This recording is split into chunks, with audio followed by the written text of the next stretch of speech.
In this short video, we will see how we can add glare or glow effect to our renders in Blender. So let's get started. So friends, we will add glow effect with the help of compositing.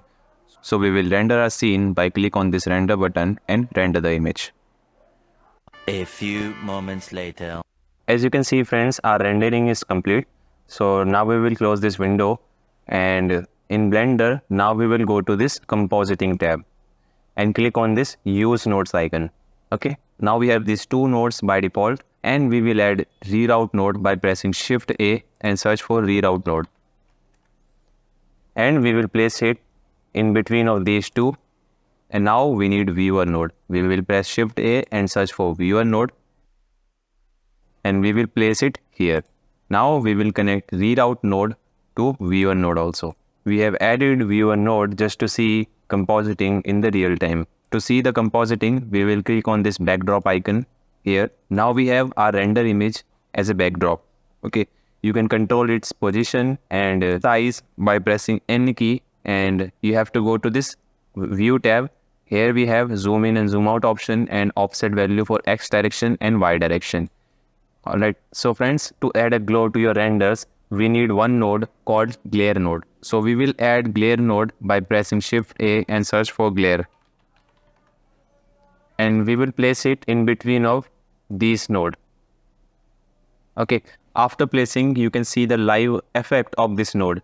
Our image is glowing so much. And in this node, we have a lot of properties to control. If you click on this streaks option, where we can select glare type, we have 4 types of glare. One is ghost, like this.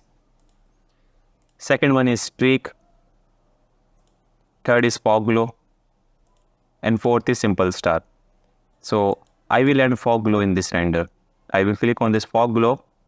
Okay, as you can see, it adds a glow in our image. I will select the glare node and I will press M key to mute that node. You can see the difference. So by click on this icon, we can control the quality. I will change it to high quality. And we have size also. We can control the size of the glare. Now it is set to 8. I will change it to 9.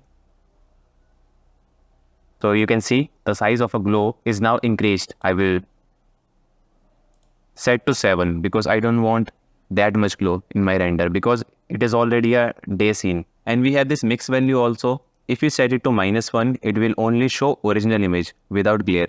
And if it is set to 0, it will show exact 50-50 mix of glare and original image.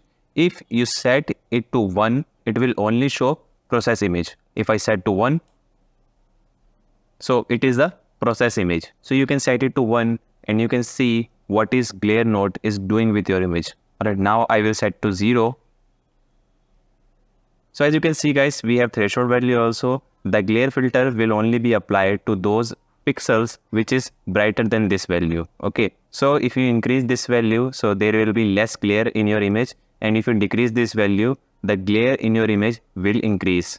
Okay, I increase this value, like I set it to 1.5. So as you can see, now it is less glare than earlier. If I set it to 0.6, the glare in my render is increased. Okay, you can view it by set this mix value to 1.